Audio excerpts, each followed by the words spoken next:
اللہ تعالیٰ کو روایت فرماتے ہیں رآنی رسول اللہ صلی اللہ علیہ وسلم امشی امام ابی بکر رضی اللہ عنہ کہ میں سید عالم صلی اللہ علیہ وسلم کے ساتھ جناب صدیق اکبر بھی تھے ساتھ کہیں جا رہے تھے تو چلتے چلتے میں جناب صدیق اکبر سے کچھ آگے نکل گیا یعنی کچھ قدموں کے فاصلے پہ آگے تھا زیادہ نہیں میرے آقا صلی اللہ علیہ وسلم نے جب مجھے دیکھا رآنی رسول اللہ صلی اللہ علیہ وسلم جب سرکار نے مجھے دیکھا کہ میں جناب صدیق اکبر سے آگے چل رہا ہوں فقال مجھ سے فرمایا یا ابا الدردائی اب پیغام نہیں بھیجا یا وہاں سے نہیں فرمایا دیگر جگہ موجود ہے کہ سرکار خود آگے بڑھے ان کے بازو سے پکڑ کر کہا یا ابا الدردائی اے ابو دردہ اتمشی امام من ہوا خیر منک فی الدنیا والآخرہ اس سے آگے چلتا ہے جو تجھ سے دنیا اور آخرت میں ہر لحاظ سے افضل ہے ہر لحاظ سے بہتر ہے اس سے آگے چلتا ہے فرمایا ما طلعت الشمس ولا غربت على احد بعد النبيين والمرسلين افضل من ابی بکر الصدیق فرمایا آج تک سورج کسی ایسے شخص پر طلوع ہی نہیں ہوا نہ کسی پر غروب ہوا ہے کہ جو انبیاء اور مرسلین کے بعد میرے صدیق سے افضل ہو یہ اب سید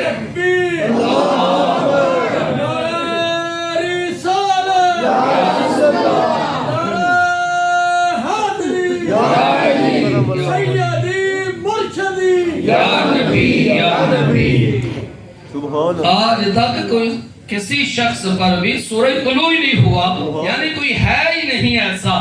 کہ جو انبیاء اور مرسلین کے بعد میرے صدیق سے افضل ہو دوسری روایت جناب ابو برائدہ رضی اللہ تعالی عنہ روایت فرماتے ہیں اپنے والد صاحب کے واسطے سے فرماتے ہیں مرض رسول اللہ صلی اللہ علیہ وسلم سید عالم صلی اللہ علیہ وسلم جس بیماری میں آپ دنیا سے پردہ فرما گئے وصال شریف ہوا وہ ایام تھے تو سرکار صلی اللہ علیہ وسلم نے فقال حکم فرمایا مرو ابا بکر فلیصلی بالناس سبحان اللہ لوگوں حکم تو جناب صدیق اکبر کو کہ وہ لوگوں کو نماز پڑھائیں میرے مصلی امامت پر میرا صدیق کھڑا ہو اب یہاں جناب ابو برائدہ سے روایت ہے دیگر مقامات پر خود مولا علی روایت فرماتے ہیں کہ میں سرکار کے پاس حجرہ عائشہ میں موجود تھا بیمار بھی نہیں تھا غیر حاضر بھی نہیں تھا وہی موجود تھا مجھے میرے مصطفیٰ نے حکم فرمایا مرو ابا بکر فلیصلی بالناس کہ جناب صدیق اکبر کو میری طرف سے حکم دو کہ وہ لوگوں کو نماز پڑھائیں اب یہاں اس روایت کے مطابق فقالت عائشہ ام المؤمنین رضی اللہ تعالی عنہ آپ نے عرض کی یا رسول اللہ صلی اللہ علیہ وسلم ان ابا بکر رجل رقیق یا رسول اللہ جناب صدیق اکبر بڑے نرم دل ہیں جب آپ کے مصلی پہ کھڑے ہوں گے تو روئیں گے اس قدر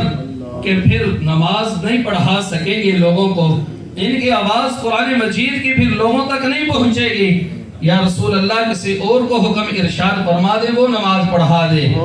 فرمایا مرو ابا بکر یصلی بالناس فَإِنَّ كُنَّ صُوَيْحِبَاتُ يُوسُف کہ میں جو کہہ رہا ہوں کہ صدیق اکبر ہی کو حکم دو وہ لوگوں کو نماز پڑھائے تم یوسف علیہ السلام کے پاس بیٹھنے والی عورتوں کی طرح باتیں کرتی ہو میں جو کہہ رہا ہوں میں نے جو حکم فرما دیا ہے کہ میرے مصلی امامت پر میرا صدیق ہی کھڑا ہوگا ان کو کہو نماز پڑھائیں جناب ابو برائدہ فرماتے ہیں فَأَمَّا اما یا امو کا معنی امامت کروانا فَأَمَّا ابو بکر الناس ورسول اللہ صلی اللہ علیہ وسلم حیّن سرکار صلی اللہ علیہ وسلم اس کے بعد بھی کچھ ایام ظاہراً حیات طیبہ کے ساتھ موجود رہے جناب صدیق اکبر لوگوں کو نماز پڑھاتے رہے ریاض النظرہ کے اندر اللہ اکبر یا رسول اللہ ہمارے بڑی شان والے ہمارے بڑی شان والے انبیاء افضل البشر جناب صدیق اکبر رضی اللہ عنہ انبیاء افضل البشر حضرت صدیق اکبر رضی اللہ عنہ حضرت قیس بن ابو حازم رضی اللہ تعالی عنہ آپ روایت فرماتے ہیں التقى ابو بکر الصدیق علی بن ابی طالب رضی اللہ عنہما کہ جناب صدیق اکبر رضی اللہ تعالی عنہ کی ملاقات حضرت سیدنا مولا علی رضی اللہ تعالی عنہ سے ہوئی دونوں کا آمنے سامنا ہوا فتبسم ابو بکر فی وجہ علی تو جناب صدیق اکبر نے مولا علی رضی اللہ تعالی عنہ کو دیکھ کر آپ مسکرائے سیدنا علی رضی اللہ تعالی عنہ کو دیکھ کر جناب صدیق اکبر مسکرائے فقال له علی مولا علی رضی اللہ تعالی عنہ نے عرض کی ما لک تبسمتا اے پیارے صدیق وجہ تو بتاؤ مجھے بھی کہ آپ کیوں مسکرائے ہیں مجھے دیکھ کر فقال حضرت صدیق اکبر رضی اللہ تعالی عنہ نے فرمایا سمعت رسول اللہ صلی اللہ علیہ وسلم یقول لا يجوز احد الصراط الا من كتب له علي بن ابي طالب الجواز میں نے سرکار سے یہ سنا ہے کہ میرے مصطفیٰ صلی اللہ علیہ وسلم نے یہ فرمایا ہے علی کوئی عام ذات نہیں عام ہستی نہیں فرمایا میرا علی کل قیامت کو جس کے لیے برات لکھے گا وہی پل صراط سے گزرے گا یہ اب ریاض النظرہ کے اندر یہ بھی سند کے ساتھ روایت موجود ہے کہ علی جس کے لیے لکھے گا نا کہ یہ اب جانے دو اس کو پل صراط سے وہی گزرے گا اب جب جناب صدیق اکبر نے یہ خوشخبری مولا علی رضی اللہ تعالیٰ عنہ کو دی فضحک علی اب مولا علی بھی مسکرائے ان کو دیکھ کر مولا علی بھی مسکرائے وقال ارشاد فرمایا عرض کی الا ابشرک یا ابا بکر اے ابو بکر میں بھی آپ کو ایک خوشخبری نہ سناؤں قال رسول اللہ صلی اللہ علیہ وسلم رسول اکرم صلی اللہ علیہ وسلم نے ارشاد فرمایا لا یکتب الجواز الا لمن احب ابا بکر علی اس کے لیے برات نہ لکھنا مگر وہی جس کے دل میں صدیق کی محبت ہوگی جو جناب صدیق سے پیار کرے گا نا اس کے لیے لکھ کر دینا اس کو صراط سے امن کے ساتھ گزار دو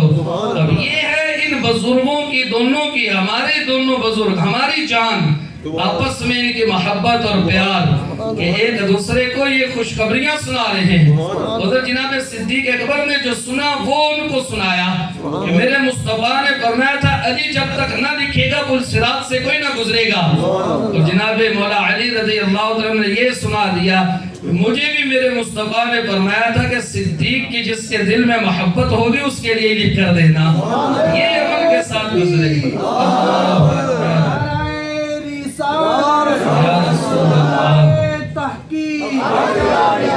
صدیق اکبر سیدنا علی رضی اللہ تعالی عنہ نے پھر کوفہ کے منبر پر اپنے اصحاب سے یہ فرمایا اپنے دور خلافت کے اندر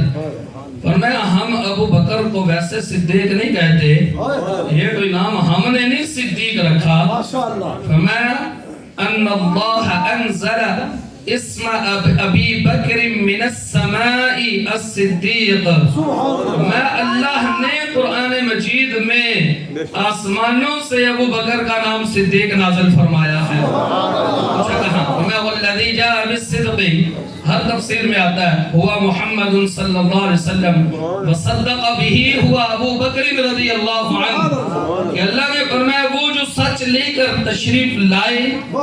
اور وہ جس نے ان کی پھر تصدیق سب سے پہلے کر دی وہ صدیق اکبر ہیں یہ دونوں متقی ہیں دونوں پرہیزگار ہیں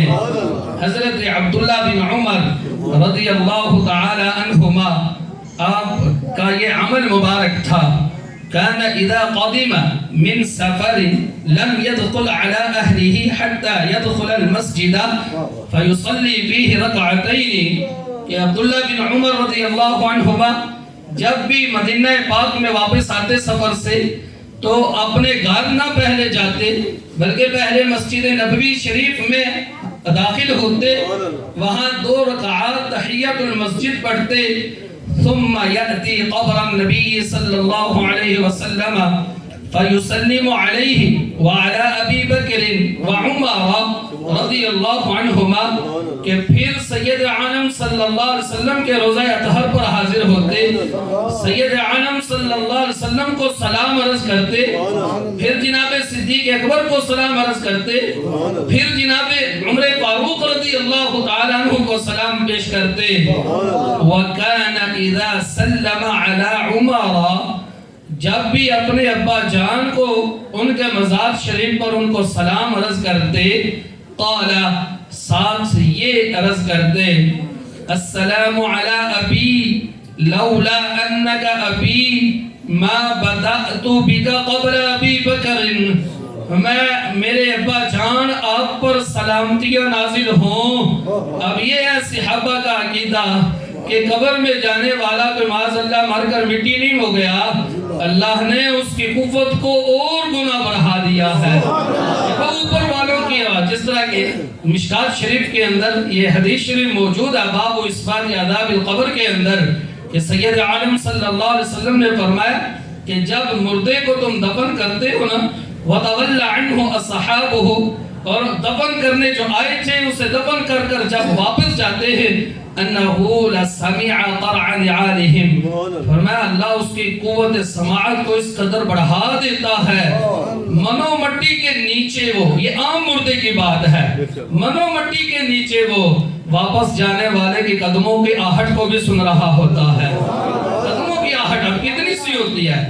اکثر پاس کھڑے بندے کو بھی نہیں سنائی دیتا کہ اس کے قدموں سے بھی کوئی آہٹ پیدا ہو رہی ہے۔ میں مردہ قبر کے اندر آواز، جوتوں کی آواز کو بھی سن رہا ہوتا ہے کہ یہ مجھے دفنا کر آپ واپس جا رہے ہیں۔ اب یہاں جناب عبداللہ بن عمر رضی اللہ عنہما نے اپنے ابا جان کو یوں سلام پیش کرتے، السلام علی ابی لولا انک ابی ما بدأت بک قبل ابی بکر، اے میرے ابا جان آپ پر سلامتیاں نازل ہوں، اگر آپ میرے والد کریم نہ ہوتے، آپ سے میرا یہ ابوت اور بنوت والا رشتہ نہ ہوتا، تو میں کبھی بھی صدیق اکبر سے پہلے آپ کو سلام نہ پیش کرتا۔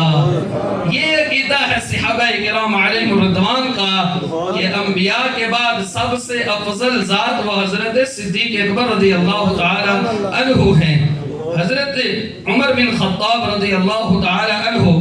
آپ نقل فرماتے ہیں، ایک واقعہ بیان کرتے ہیں جنگ تبوک کا، فرماتے ہیں امرنا رسول اللہ صلی اللہ علیہ وسلم ان نتصدق، سید عالم صلی اللہ علیہ وسلم نے تبوک پر روانگی سے قبل ہمیں ارشاد فرمایا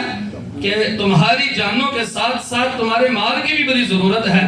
کہ موسم بھی بڑا گرم ہے، سفر بھی بڑا لمبا ہے، اور آپ کے پاس جتنا بھی مال ہے، جس کے پاس اپنی توفیق کے مطابق آپ حاضر رہیں، آپ وہ مال لے کر دیں۔ فوافق ذالک عندی مالا، جناب فاروق اعظم فرماتے کہ اس وقت ان ایام میں میرے پاس مال کی بڑی فراوانی تھی، میں بڑا مالدار تھا۔ فقلت، میں نے اپنے دل میں یہ سوچا، اليوم اسبق ابا بکر ان سبقته یوما، میں کہ آج وہ دن ہے کہ اگر میں صدیق سے آگے نکل سکتا ہوں تو آج نکل جاؤں گا، کیونکہ میرے پاس مال بہت زیادہ ہے، میں پہلا نمبر لے لوں گا، آگے بڑھ جاؤں گا۔ فرماتے ہیں فجئتو، میں جب سرکار کی بارگاہ میں حاضر ہوا، بنصف مالی، آدھا مال جو میرے پاس گھر میں جتنا مال تھا اس کے 2 حصے کیے، آدھا گھر والوں کے لیے چھوڑ دیا، آدھا سید عالم صلی اللہ علیہ وسلم کی بارگاہ میں لے کر حاضر ہوا۔ فقال رسول اللہ صلی اللہ علیہ وسلم، رسول اکرم صلی اللہ علیہ وسلم نے مجھ سے فرمایا، ما ابقیت لأہلک، اے عمر گھر والوں کے لیے کیا چھوڑ کر آیا ہے؟ فقلت مثلہ، تو میں نے عرض کیا رسول اللہ آدھا گھر میں چھوڑ آیا ہوں گھر والوں کے لیے، آدھا آپ کی بارگاہ میں لے کر حاضر ہو گیا ہوں۔ پھر فرماتے میں وہ مال دے کر میں بیٹھ گیا. اب میری آنکھیں وہ رستہ تک رہی تھی جہاں سے صدیق نے آنا تھا. اب میں اس انتظار میں تھا کہ جناب صدیق اس شان سے آتے ہیں. فرماتے ہیں وَأَتَى أَبُو بَكْرٍ بِكُلِّ مَا عِنْدَهُ. صدیق اکبر کے گھر میں جو کچھ بھی تھا سب کچھ لے کر حاضر ہو گئے, کوئی بھی نہ پیچھے چھوڑا. فقال, سید عالم صلی اللہ علیہ وسلم نے ان سے فرمایا یا ابا بکر, اے میرے پیارے صدیق, ما ابقیت لأہلک,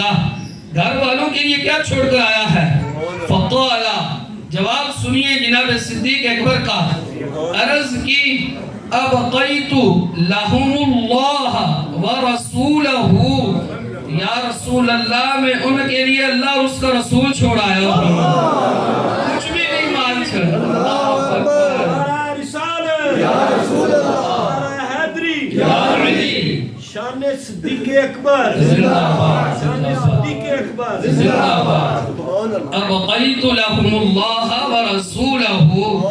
اللہ اور اس کا رسول چھوڑ کر آیا ہوں, سب کچھ لے آیا ہوں. جناب فاروق اعظم رضی اللہ تعالی عنہ آپ فرماتے ہیں قلت, میں نے پھر اپنے دل میں یہ کہا لا اسبقہ الى شیء ابدا, اے عمر کبھی بھی کسی بھی معاملے میں صدیق سے تو نہیں بڑھ سکتا. تیرا نمبر دوسرا ہے, تجھے اللہ نے شان یہ دی ہے کہ تو صدیق کے بعد ہے, انبیاء کے بعد جو سب سے افضل ذات ہے اسے جناب صدیق اکبر رضی اللہ تعالی عنہ کہا جاتا ہے. اللہ سبحانہ و تعالی کی بارگاہ میں دعا ہے اللہ تعالی ہمارا یہاں مل بیٹھنا اپنی بارگاہ میں قبول فرمائے. اللہ تعالی قبلہ مفتی پیر محمد غلام مصطفیٰ سلطانی صاحب تشریف لائے ہیں, ان کی عمر میں, علم میں, اولاد میں, مال و جان میں برکتیں عطا فرمائے. ان کے صاحبزادہ کو اللہ صحت کاملہ عاجلہ عطا فرمائے. سلام پڑھا جائے گا, اس کے بعد حضرت دعا فرمائیں گے, پھر اس کے بعد لنگر کا اہتمام ہے. جناب صدیق اکبر کی طرف سے یہ ہے, اسے آپ نے قبول فرمانا ہے. اللہ تعالی ہماری بخشش و مغفرت فرمائے. وآخر دعوایا ان الحمد للہ رب العالمین.